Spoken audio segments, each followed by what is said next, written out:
Bihar board 2026 में जो final exam होने वाला है, 1 दिसंबर से मोस्ट इम्पोर्टेंट क्लास चलेगा। रैपिड फायर समझिए तो यह स्पेशल क्लास 1 दिसंबर यानी आज के दिन से हम लोग शुरू कर रहे हैं। ऑफलाइन ऑनलाइन दोनों व्यवस्था है। ऑफलाइन भी आप लोग को मिल रहा है, ऑनलाइन भी मिलेगा। आप उसको घर भी जाके देख सकते हैं। ठीक, यूट्यूब चैनल JMSCC पारसा, ठीक, सर्च मारिएगा आ जाएगा। आज हम लोग चर्चा करेंगे मैथ पेपर। हम मैथ में चर्चा करेंगे तो इसमें हम आज मैथ के ऑब्जेक्टिव चर्चा करेंगे कि कैसे हम लोग 100 क्वेश्चन में या 100 ऑब्जेक्टिव में 50 ऑब्जेक्टिव ला सकते हैं। ठीक, चलिए बढ़ते हैं।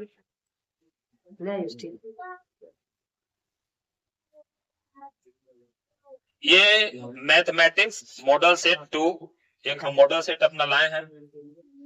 इसी मॉडल सेट से हम लोग कैसे 100 क्वेश्चन इसमें दिया है। कितने क्वेश्चन?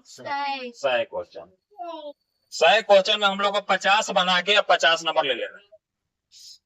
ठीक, तो आज भी एग्जाम ये जो चर्चा होगा, इस चर्चा में हम लोग कैसे 100 ऑब्जेक्टिव में से 50 ऑब्जेक्टिव चुन के बना सकते, आज यही चर्चा होगा। तो बढ़ते हैं प्रश्नों की तरफ। प्रश्न जो दिखाई दे रहा है उसी पर हम लोग चर्चा करेंगे। ठीक, कह रहा है वस्तुनिष्ठ प्रश्न। प्रश्न संख्या 1 से 100 तक प्रश्न में 4 विकल्प दिए गए हैं, जिनमें एक सही है। किन्हीं 50 प्रश्नों को उत्तर अपने द्वारा चुने गए सही विकल्प OMR सीट में भरे। हमने बोला है कि आपको 60 बनाना है, 50 सही रखना है, लेकिन हम 50 कैसे सही लाते हैं उसके बारे में चर्चा करेंगे। 100 क्वेश्चन लाइन से नहीं देखेंगे, इसमें से हमें एक बेसिक आधार पर बनाएंगे। इसमें जो सबसे कमजोर बच्चा है, कम मैथ पढ़ा है, वो कैसे 50 मार्क्स ला सकता है उसके बारे में हम लोग चर्चा करेंगे। तो बढ़ रहते हैं सवाल की तरफ। पहला क्वेश्चन है कि निम्नलिखित में कौन यौगिक संख्या है। यौगिक संख्या में देखो ऑप्शन से भी दिमाग लगा सकते हो। 11, 21, 31, 41 तीन गो संख्या जो है वो किसी से भाग।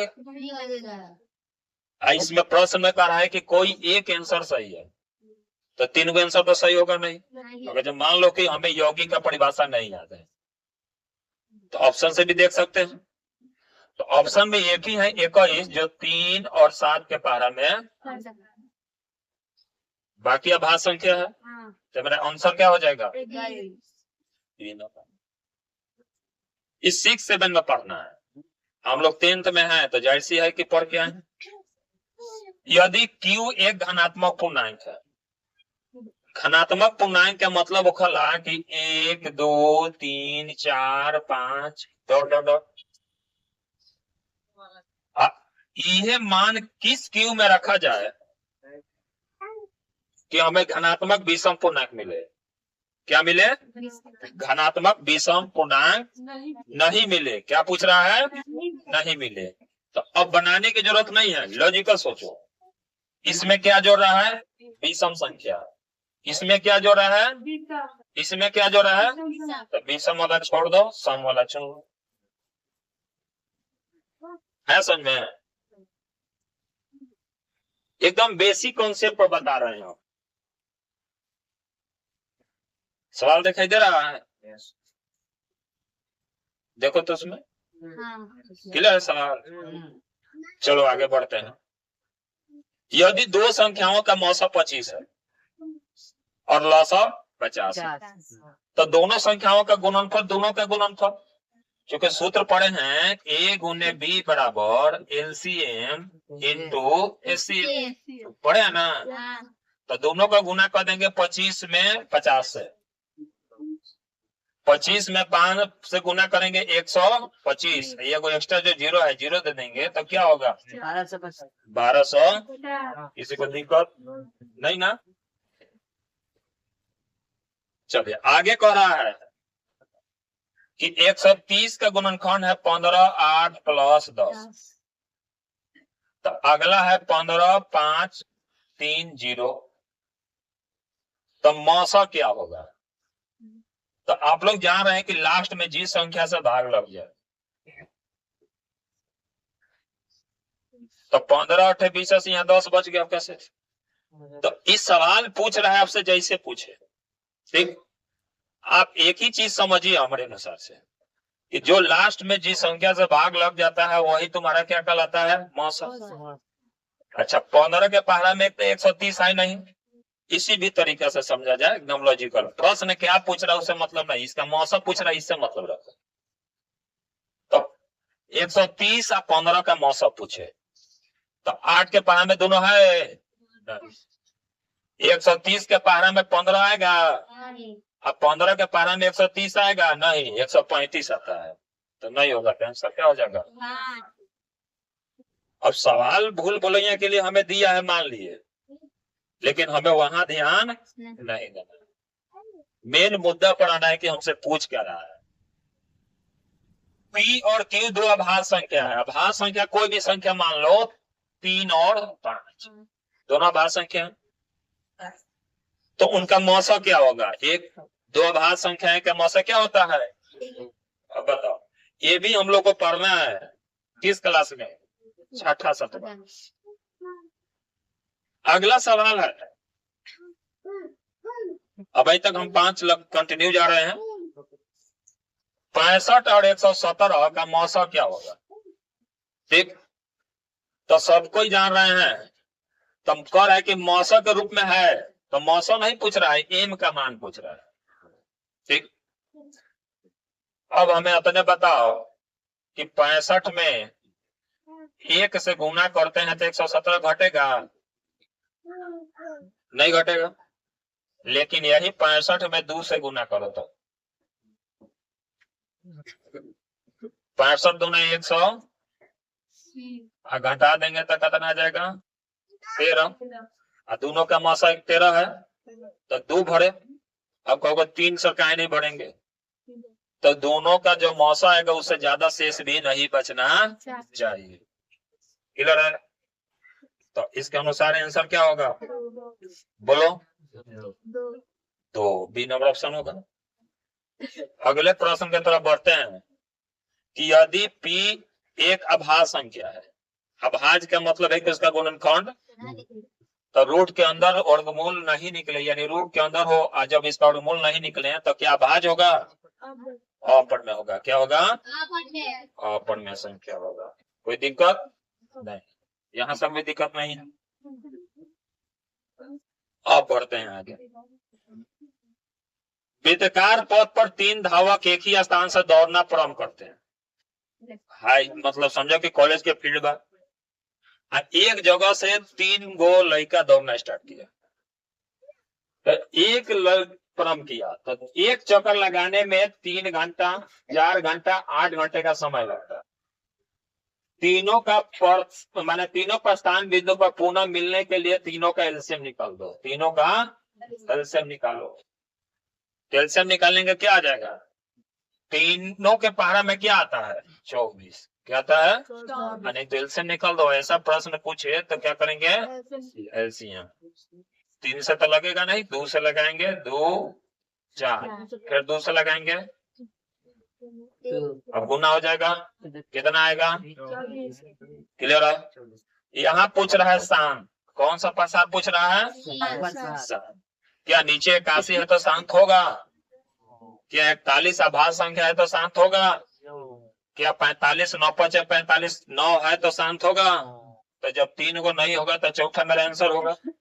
जाहिर सी बात है।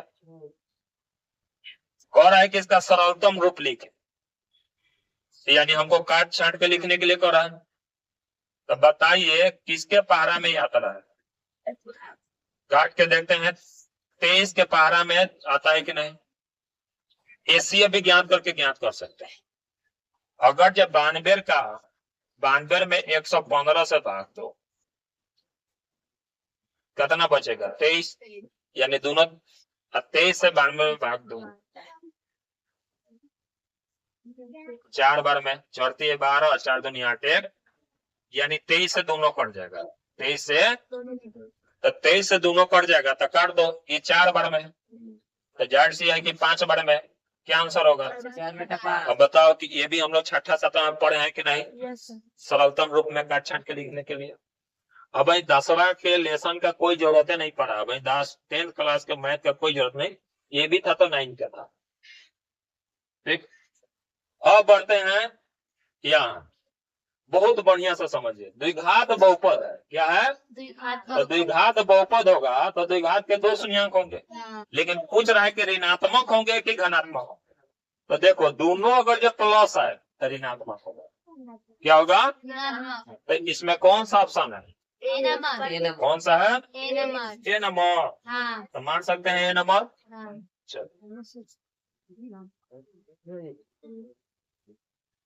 किसी को दिक्कत, एकदम आसान था ना।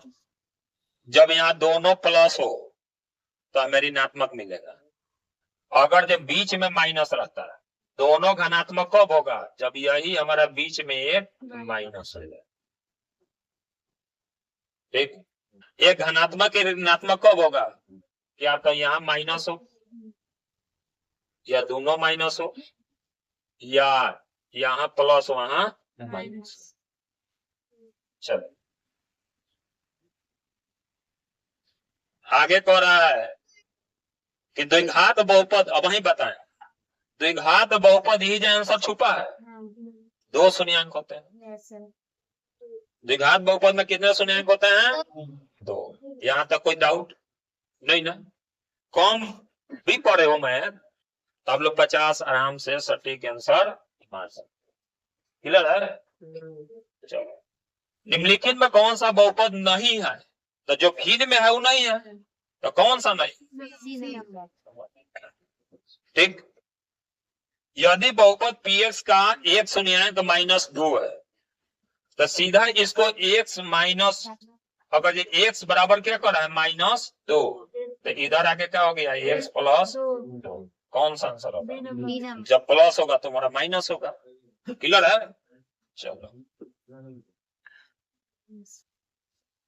यहाँ तक किसी को दिक्कत नहीं ना, ठीक है।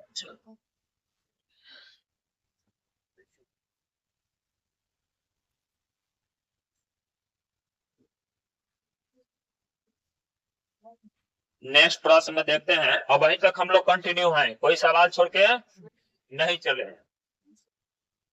बहुपद का ये व्यापक रूप दिया हुआ है, तो हम बताए हैं कि द्विघात बहुपद का हमेशा जो फिगर बनेगा, लेख बनेगा, पैराबोला बनता है। कैसा बनता है, पैराबोला बनता है। ये तो परिभाषा इससे है, परिभाषा से क्लियर है। यदि बहुपद के शून्यंक अल्फा बीटा हो, देखो एकदम इंटरेस्टिंग है, अल्फा प्लस बीटा का मतलब होता है -b/, एगो 4 एक्स्ट्रा दिया है तो 4 गुना में लिख देंगे। और -b किसको कहेंगे, यहाँ 3 है, अभी माइनस में है तो यहाँ किस में हो जाएगा, a के जगह कुछ नहीं है तो 1 है, चढ़ती आई कुछ ऑप्शन है, माइनस की प्लस, प्लस वाला होगा ना, गुड। यहाँ तक भी कोई दिक्कत। अगर जो करे यदि बहुपद इतना के शून्यंक का गुणनफल 8 हो, यानी कह रहा है कि अल्फा इंटू बीटा बराबर 8, तो अल्फा इंटू बीटा यानी c/a, तो देखो यहाँ लिखा है व्यापक पद लिखा है, यानी c हमारा ये होगा, ये का जगह कुछ नहीं, तो क्या भरेंगे बोलो, 2a बराबर 8, 4 दूनी 8, क्या होगा a बराबर, ये नंबर 17 का भी है, बोलो कोई दिक्कत नहीं ना। नेक्स्ट बढ़ते हैं, समीकरण इतना का क्या हल होगा, तो मान भर और 4 आ जाए वही होगा, तो x के जगह हम क्या भरेंगे 4, 2 गुने 0, तो ये तो 0 हो गया, 4 बराबर 4 आंसर आ गया, आंसर पहला ही आ गया। अगर जो y -4 बराबर 0 है, तब का y बराबर 4 आया, तो y बराबर 4 आया, इसका ग्राफ बनाओगे तो बताओ इधर 4 गिन के बनाओगे कि नहीं बनाओगे, यही खींचे खींचोगे रेखा, तो x के समानांतर है कि y के समानांतर है, बोलो नीचे वाला एक्स रेखा है, ऊपर वाला रेखा खींचे तो एक्स का समानांतर है। तो हमेशा याद रखना y का मान दिया रहे तो x का समानांतर है, x का मान दिया रहे तो क्लियर है। कितना नंबर सवाल है? 19 नंबर। 19 का ए आंसर क्लियर है। अब बताओ हमको कि 19 तक में किसी को डाउट नहीं ना? चलो डाउट नहीं होना चाहिए।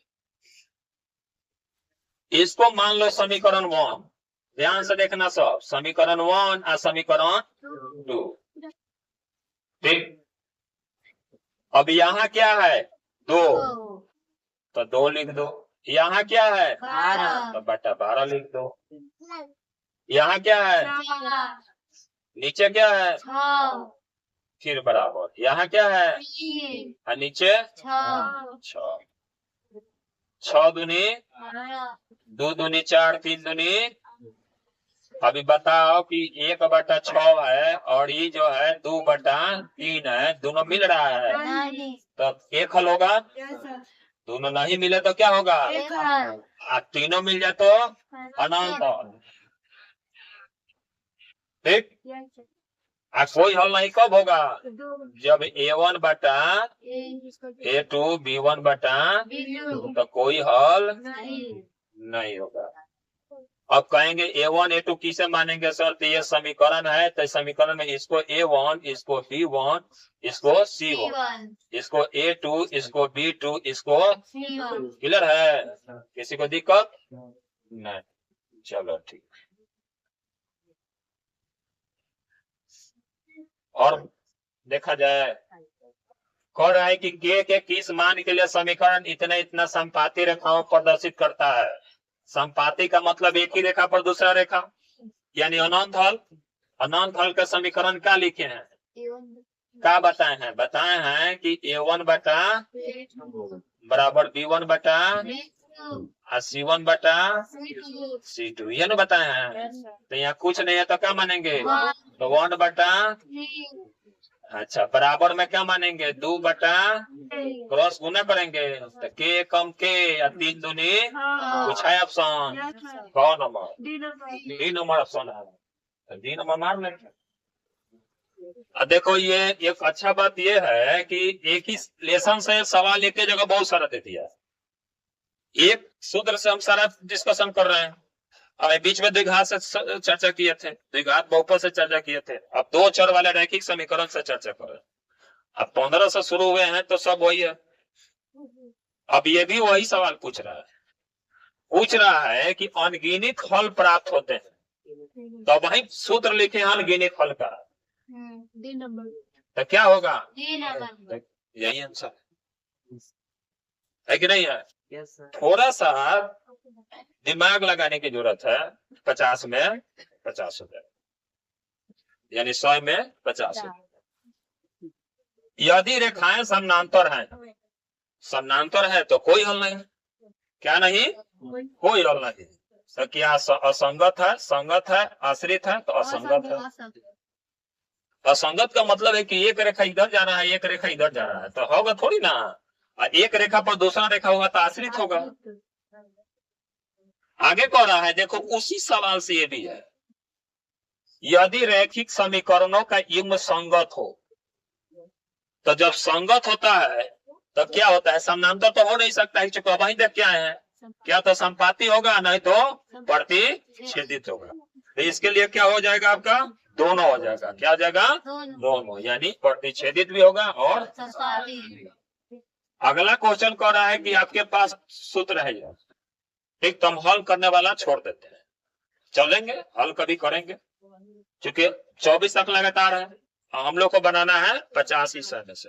हो सकता है कि आगे समानांतर श्रेणी से प्रश्न हो, टेगोमेट्री से सूत्र वाला खाली प्रश्न हो, तो उसके बारे में देख लेते हैं। 50 नहीं पूरेगा तो अब थोड़ा थोड़ा एफोर्ट वाला सवाल देखेंगे जिसमें मान बढ़ के ज्ञान कर सकते हैं।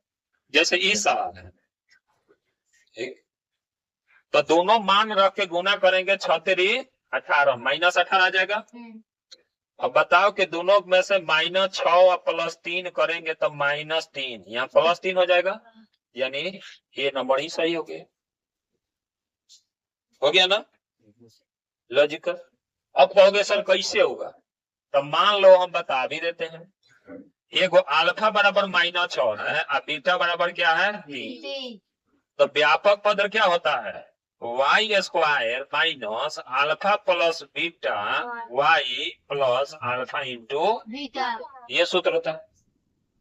y स्क्वायर माइनस अल्फा के जगह 6 प्लस 3 प्लस -6 गुने 3।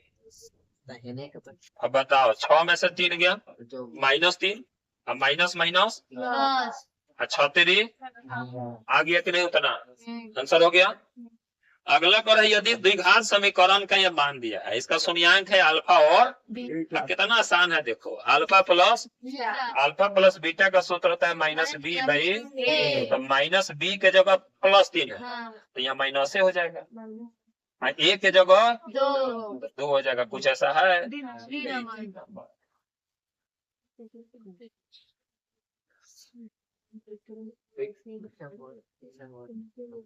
अगला सवाल सूत्र पूछ रहा है, हम नहीं बताएंगे, आप ही लोग बताइए द्विघात समीकरण का सूत्र क्या ए नंबर होगा। सी काहे नहीं होगा, उसमें प्लस है, कहाँ प्लस, अच्छा बीच में प्लस नहीं होना चाहिए, यहाँ तो माइनस है ना, माइनस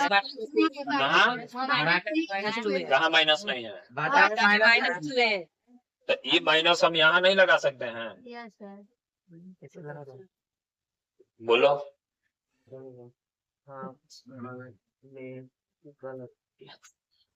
बताओ, हम नीचे वाला माइनस ऊपर भी तो ले जा सकते हैं, ऊपर वाला माइनस नीचे भी तो ले जा सकते हैं, होगा कि नहीं होगा। तो मिसप्रिंट दे दिया है, बोले आंसर ये नंबर, ठीक समझ ना। आगे बढ़ते हैं, यदि समीकरण का इतना का मूल समान हो, मूल समान का मतलब होता है कि बी स्क्वायर बराबर 4a, बी स्क्वायर बराबर 4ac मूल समान होता है तो सूत्र। तो b के जगह, अच्छा बताओ b के जगह हमारा क्या दे दिया है a स्क्वायर, और a के जगह क्या दे दिया है और c के जगह c ये पूछ रहा है, तो c को इधर छोड़ देंगे तो a स्क्वायर बटा 4b हो जाएगा, कुछ ऐसा है बी नंबर। अब बोलो कोई दिक्कत, जहां डाउट लगे तहां पूछ लीजिएगा, और डिस्कशन पेपर ऑलरेडी पीडीएफ भेज दिया जाएगा आप लोग के ग्रुप में।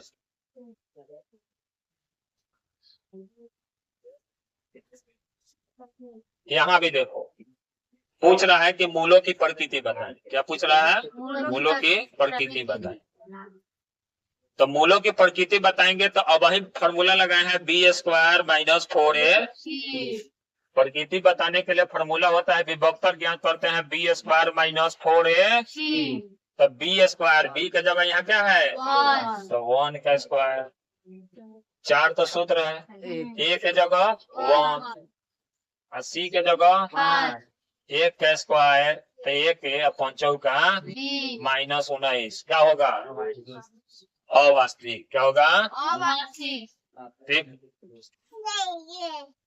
आगे सवाल में कह रहा है कि यदि द्विघात समीकरण का मूल बराबर हो तो p का मान क्या दिया, फिर भी वही फॉर्मूला है, तो 4 का स्क्वायर मूल बराबर है तो क्या फॉर्मूला लगाए हैं पिछला में, बी स्क्वायर बराबर 4a, तो b के जगह क्या है तो 4 का स्क्वायर चौका 4, a के जगह p 3 चौका, अब p बराबर 4/3 कहीं है। अब देखो फिर समांतर से नीचे आ गया, सर्वांतर का मतलब होता है कि अगला घटाओ पिछला पद, तो 5/4 घटाओ 3/4। अब बताइए कि 5 में से 3 घटेगा 2 दूनी 1/, देखो मार देते हबड़ई में 1/4 हो जाता काम खराब। कहता जब ऐसा सवाल देवे कि यदि 2/3 a2 किसी समांतर श्रेणी का 3 क्रमगत पद है तो a का मान ज्ञात करें, तो ए में से इसको घटा दो, अब फिर 2 में से ए घटा दो, तो ई ए इधर आके क्या हो जाएगा प्लस, हाँ ई प्लस है तो माइनस है तो उधर जाके प्लस, 3 दूनी 6 में से 2 घटेबो, अच्छा ये प्लस ना हो जाएगा, हाँ तो 3 दूनी 6 व 2 हाँ 8, ये दोनों मिलकर 2a बराबर 8/, 4 दूनी 4 बटा, वही बी ऑप्शन है, वही जो बनाए वही ऑप्शन है, ठीक, क्लियर है। आगे कह रहा है कि कौन सा पद ऋणात्मक होगा, कौन सा पद ऋणात्मक होगा, तो इसको बनाया जाए और किसी तरह लॉजिकल चले, तो देखो ऋणात्मक जाने के लिए 5-5 घट रहा है, रीजनिंग का सवाल समझो, किस तरह से समझे, रीजनिंग के तरह। अब देखो 25 के बाद 20 के बाद 15 के बाद 10 के बाद 5 के बाद 0 के बाद, गिन दो 1 2 3 4 5 6 7, कौन पद आंसर हो गए, कौन पद, सातवां पद आंसर हो गए कि नहीं, बनाने की जरूरत बा, लेकिन ये सब तो लॉजिकल काम। चलो इसका कर है 11वां पद, ज्ञात करना है, 11वां पद के लिए हम क्या करेंगे, प्रश्न से बनाओ, सबसे पहले इसमें से एक घटाएंगे तो कब हो गया, बीच का अंतर कितना है, तो 10 में 3 से गुना करो, 10 थी आई, ये कितना है 2 जोड़ दो, 32 अब पूछे कि बनाइए इसको तब हमको बताइए कि कैसे आया, तो सब कोई जानते हैं कि समांतर श्रेणी के पहला पद सर्वांतर ज्ञात करेंगे तब 5 घटाओ तो कितना आएगा, एन बराबर का दिया है 11 एन का फॉर्मूला लगाएंगे तो ए प्लस एन माइनस 1 इंटू ए के जगह 2 एन के जगह और डी के जगह, चलिए ठीक है, ये 10 घटाओ 3 हो गया, 10 थी आई 30 और 2 आ गया ना, आंसर यही होगा। तो हम समझाए हैं तो ने काम किया, हमने सबसे पहले 11वां पद में एक घटाया है, यस सर तब बीच का अंतर 3 से गुना किया है और तब 2 जोड़ दिया है, तो सूत्र लिखने की जरूरत नहीं है, अगर जी आपको डाउट है तो सूत्र लिख के बनाओ, कोई दिक्कत नहीं, 1-2 मिनट में घिस देना, अब लेके उसको मथना नहीं, नहीं है पहुंचा हुआ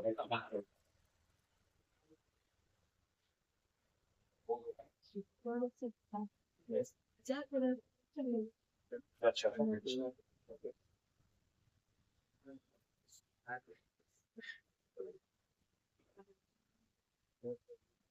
कह रहा है कि यदि समांतर श्रेणी का एनवां पद इतना है तो श्रेणी का 7वां पद ज्ञात करें, तो एनवां पद आता 8 गुने 7 माइनस 2, 8 सते घटा के देखो तो 54 52 कौन नंबर सवाल बा, ये ऑप्शन बा 36 सवाल बा, ठीक बा,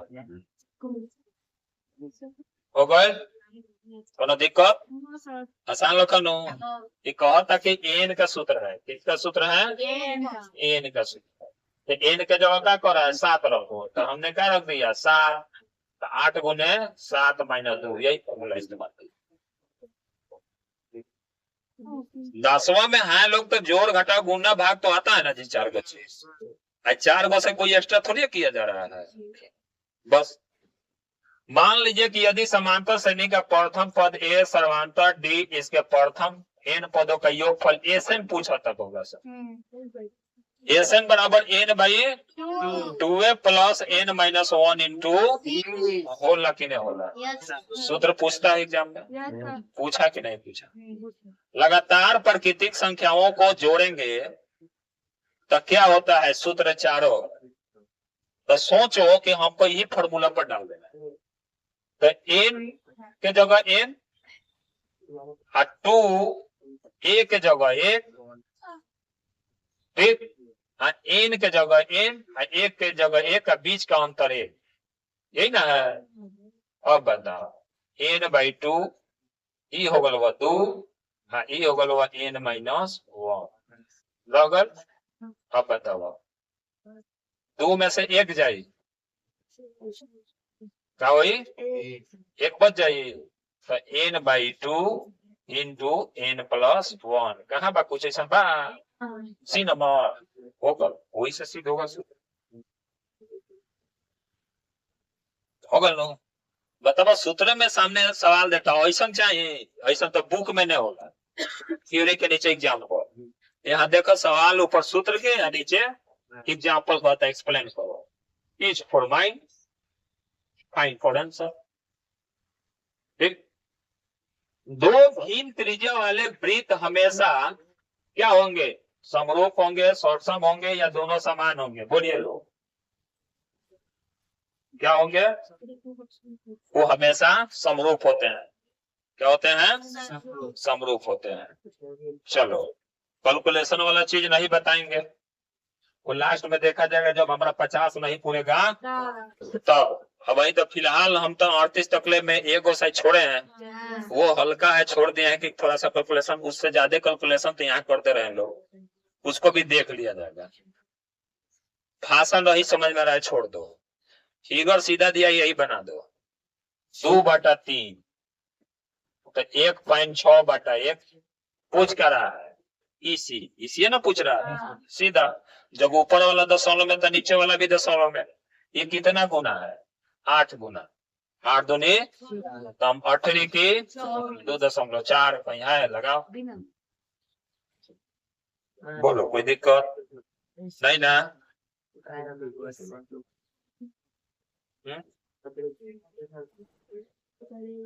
समझ लो, क्या समझ लो, एक दूसरे का अनुपात बराबर होता है, तो ये देखो 8 दूनी तो हमारो 18 की, और बीच में वहां लड्डू तो यहाँ लड्डू, बस हम लोग बैठा दो आंसर आ जाएगा। ठीक, और थ्योरी के तरीका से चला जाए तो ऑब्जेक्टिव में जो हम लिखिए के बनाएंगे तो मेरा सब्जेक्टिव हो जाएगा।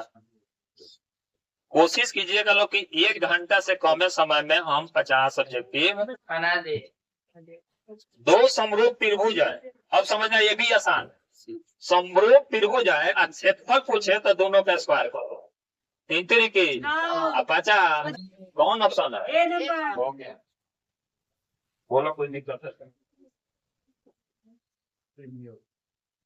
सुना बता आगे बढ़ जा, पिलर से नहीं देखा देता दोनों कोई आखिए उधर जाके बढ़ जाइए, अगला ब्रेंच खाली है, पूछ के पिटते थे वो डरा के पीछे कोना में बैठते तो अलग, इतना बढ़िया क्लास में आप कोना में बैठेगा पिलर से छुप के दिखाई नहीं दे रहा है, उधर है उधर भी देख सकते हैं, यहाँ तक कोई दिक्कत नहीं। समरूप त्रिभुज आप लोग गिनते रहिए कि 50 कहाँ पूर रहा है, समरूप त्रिभुज का क्षेत्रफलों का अनुपात उनके संगत भुजाओं के अनुपात के क्या होता है, बराबर होता है, वर्ग के अनुपाती होता है, किसके होता है, वर्ग के अनुपाती होता है। अब यहाँ तो वर्ग कहीं नहीं है ना कि नहीं, तब एक समबाहु त्रिभुज, अब सूत्र अभी हमरा समझ पूछियो, और वही दिन समबाहु त्रिभुज या समबाहु त्रिभुज के हमने के ऊंचाई ज्ञान के लिए रही सब ओकर क्षेत्रफल पूछा था, क्या पूछा था, क्षेत्रफल, बोलो लोग सूत्र बा 44 के बी, अभी सब सूत्र बा, कहता एक समबाहु त्रिभुज एबीसी में एक भुजा 2a है, तो ऊंचाई वाला फॉर्मूला पूछा था, तो ऊंचाई वाला फॉर्मूला पर लगा दीजिए, इसका होगा 45 का b√3/a, समबाहु त्रिभुज एबीसी की एक भुजा 2a है, तो इसकी ऊंचाई क्या होगी, ठीक, अब बता देते हैं क्या है, सम ए बी सी, ये तुम्हारा 2a है, ए भी 2a है और ए भी 2a है, बीच में लंब खींचेंगे तो ज्यादा हो जाएगा ए, क्या हो जाएगा, अब ऊंचाई h बराबर √2a का होल स्क्वायर घटाव a का कॉर्न आधार लंब, पाइथागोरस प्रमेय तो बताओ लोग, 2 दूनी ए स्क्वायर के अब घटेबल तो 3a स्क्वायर हो जाए, तो ए तो बढ़ी रह जाएगा, 3 अंदर आ जाएगा। तो यही ना है, बस कोई दिक्कत। अब बताओ कि हमारा ए रहता, अब यही समझो, ये हमारा ए रहता पूरा बुझाई तो दोगुना था। तो मान लो कि ए बी सी सब साइड ए है, तो बीच का ऊंचाई ज्ञात करेंगे तो ये बाई फॉर्मूला यही अप्लाई करेंगे, तो ए घटाओ ए बाई 2 के होल स्क्वायर, ये ना होता तब ना ये चाहता। तो ए स्क्वायर अब बटा ए स्क्वायर बाई 2 दूनी 4 तो क्या इसका फॉर्मूला आता, √3a/4 ऊंचाई आता।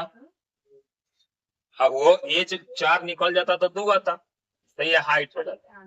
तो किसी त्रिभुज का क्षेत्रफल 1/2 आधार गुने, तो आधार का मान क्या है, ए है, और इसका मान क्या रहता, √3/2a।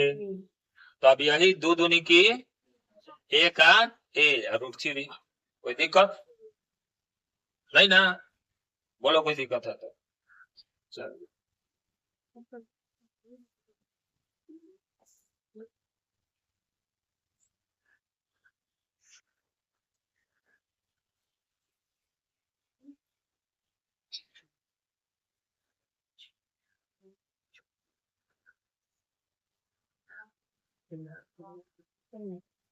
क्वेश्चन पढ़िए लोग क्या कर रहा है।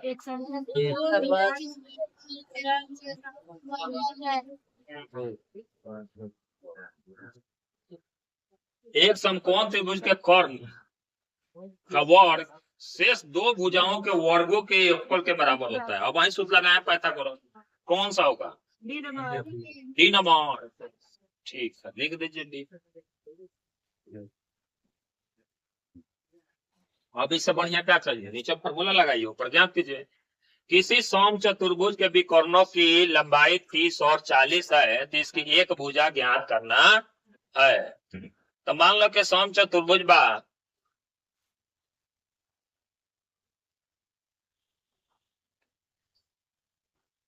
एगो 30 बा, एगो तो पूरा 30, तो आधा कितना हो जाएगी 15, पूरा 40 तो कितना हो जाएगी, तो ये कर्ण हो गल, क्या हो गल वो कि 90 डिग्री पर भी समद्विभाजित करता है। तो कर्ण बराबर, यानी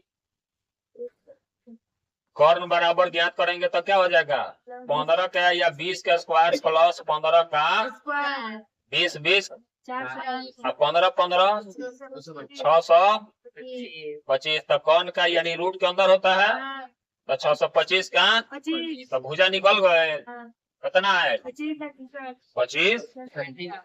40 नंबर क्वेश्चन सी आंसर बा।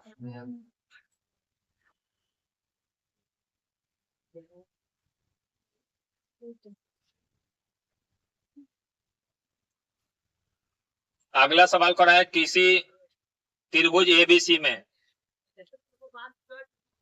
चलो मान लो कि ये समझ में नहीं है, आगे बढ़ जाते हैं। आसान है ना जी, हमको कितना बनाना है, 50 काहे ला जुड़ाएंगे। चलिए, रेखा y बराबर 4 का आलेख निम्न में से किस बिंदु से होकर गुजरेगा। तो y बराबर 4 तो एक ही जगह बा, बाकी जगह तो बान है, बात तो बोलो नहीं क्या नो हो गलत सर। y 4 पूछा था, y हमारा 4 चाहिए ना जी, पहला 116 दूसरा तो y को जगह 4 आंसर हो गए। तो बतावा इतना आसान जो बढ़ले बस सामने, तो हमें काहे ला मुजराइन सिद्ध करेला, 100 में कितना बनाना है, बिंदु इतना का भुज ज्ञात करना है, पहला कोटि की पहला भुज, पहला भुज तो आंसर है। और दूसरा को क्या कहेंगे, अब बोलो जब आसान हमारा 50 कोटा पूरा देगा तो ज्यादा जुराने की जरूरत। किसी त्रिभुज के शीर्ष बिंदु का निर्देशांक दिया है, तो ऐसा सिचुएशन होके तो y बराबर 6, y बराबर x बराबर, तो त्रिभुज ये बनता, यानी है 8 है, तो त्रिभुज समकोण बना, क्या बना, तो समकोण त्रिभुज कहे आधार गुना ऊंचाई कहे 1/2 6 गुने 4 दूनी 6 चौका, आंसर आ गया। अब देखो कोई भी कहे कि ऐसे नहीं बनेगा तो कोई मानने वाला बात नहीं है, ऑब्जेक्टिव है, आंसर आ रहा है ना। अब हम 1/2 लेके चले, x1 x2 y2 और x1 और x2 और x3 लेके मान बढ़े, निर्देशांक ज्यामिति का सूत्र पूरा अप्लाई करें। उससे बेस्ट है कि फिगर बना, एक 8 बिंदु दूरी पर एक 6 पर समकोण त्रिभुज बनता है। ग्राफ पर जब भी बनेगा तो समकोण बनेगा, तो समकोण क्या होता है, आधार गुणे, चूंकि इसमें एक मूल बिंदु है, क्या है, इसीलिए हम शॉर्ट फॉर्म लेके चले हैं। मूल बिंदु नहीं रहता, मूल बिंदु के बदला में कोई निर्देशांक ज्यामिति रहता, कोई निर्देशांक रहता, तो उसके लिए हम लोग वही फॉर्मूला लगाते, x1 ब्रैकेट में 1/2 x1 ब्रैकेट के अंदर लिखते, y2 घटा y3 फिर प्लस x2 को पूरा सूत्र लिख के तब ज्ञात करते। एक्स अक्ष से बिंदु 3, 5 की दूरी क्या होगी, तो एक्स अक्ष से हमेशा y दूरी होता है। एक्स अक्ष से कौन दूर जाएगा, y जाएगा ना, तो y का मान क्या है, 5। आंसर हो गया। 54 मिलने वाली मध्य बिंदु क्या कर रहा है, देखो ध्यान से, बिंदु इतना और इतना के मिलने वाली रेखा खंड के मध्य बिंदु किस चतुर्थांश में होगी, मध्य बिंदु। तो पहले मध्य बिंदु ज्ञात करो, दोनों माइनस में है तो जोड़ दो, -6/2, दोनों एगो प्लस में एगो, तो 8 में से 6 घटा दो, +2 से 2 और 3 दूनी, तो पहला -3 है, उसके बाद 1 है। बोलो किस चतुर्थांश में, द्वितीय में, किसमें, द्वितीय। अगला फिर पूछ रहा हुआ ही कि मध्य बिंदु ज्ञात करना है, मिलने वाली रेखा का जहां मध्य बिंदु का है ना वहां दोनों पॉइंट जोड़ के 2 से भाग दो, 3 में से 7 जाएगा 4, जोड़ेंगे लेकिन घटाव है तो घटेगा, अब बटा काट दो, 2 दूनी, पहला 2 इसका है और इसका, 8 4 12 में 2 से भाग दो, आंसर है। कहता कि तीनों बिंदु एक रैखिक होके तो क्षेत्रफल 0, एक रैखिक होगा तो क्या हो जाएगा, 0। बोलिए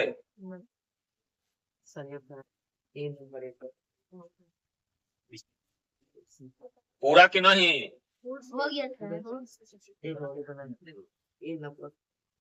हो गया। आगे कह रहा है कि यदि बिंदु इतना सरेख है, तो सरेख है तो त्रिभुज के क्षेत्रफल बराबर 0 होता है।